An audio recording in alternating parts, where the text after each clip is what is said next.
சிம்பிளா, ஈஸியா 10 நிமிஷத்துல கிறிஸ்மஸ் ஸ்பெஷல் கல்கல் பண்ண போறோம். இது வந்து பார்த்தீங்க அப்டின்னா, எக் இல்லாம பண்ண போறோம். அது மட்டும் இல்லாம 2 வீக்ஸ் வரைக்குமே கெட்டு போகாது.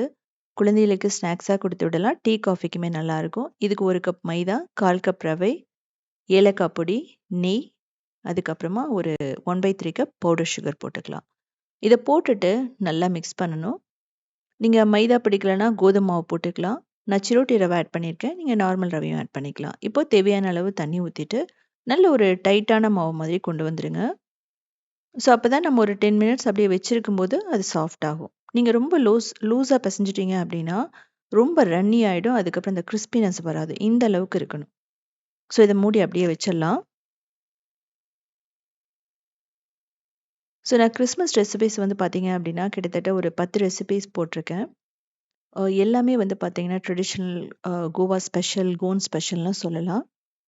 ஸோ இப்போ வந்து சின்ன சின்ன பால்ஸா பிடிச்சிட்டு நம்ம ஷேப் பண்ண போறோம். ஷேப் அப்படிங்கிறது வந்து பார்த்தீங்க அப்படின்னா, நம்ம ஃபோர்க் யூஸ் பண்ணியே பண்ணலாம். கொஞ்சம் வந்து ஆயில் தடவிட்டு சின்ன சின்ன பால்ஸா நம்ம வந்து எடுத்து வச்சிருக்கோம். அத வந்து இப்படி ஷேப் பண்ணிக்கலாம்.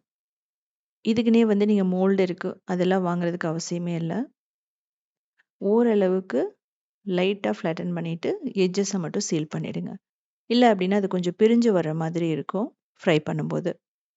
நீங்க எக் ஆட் பண்ணணும் அப்படின்னு விரும்புனீங்க அப்படின்னா, நம்ம முன்னாடியே வந்து எக்கு, பவுடர் சுகர் எல்லாம் போட்டு நல்லா பீட் பண்ணிட்டு, அதுக்கப்புறம் நீங்க பண்ணலாம்.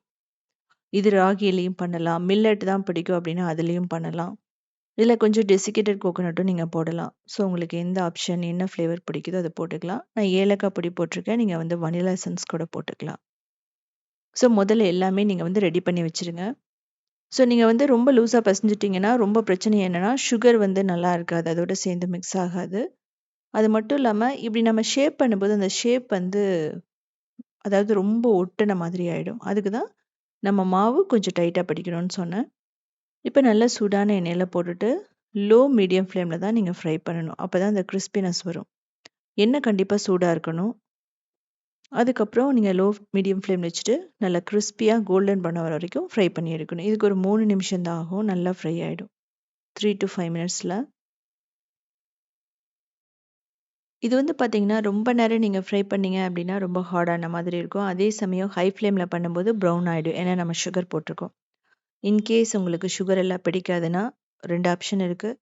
வெல்லம், அதுக்கப்புறமா நாட்டு சர்க்கரை, ப்ரவுன் சுகர். இத வந்து நீங்க எது வேணாலும் யூஸ் பண்ணிக்கலாம்.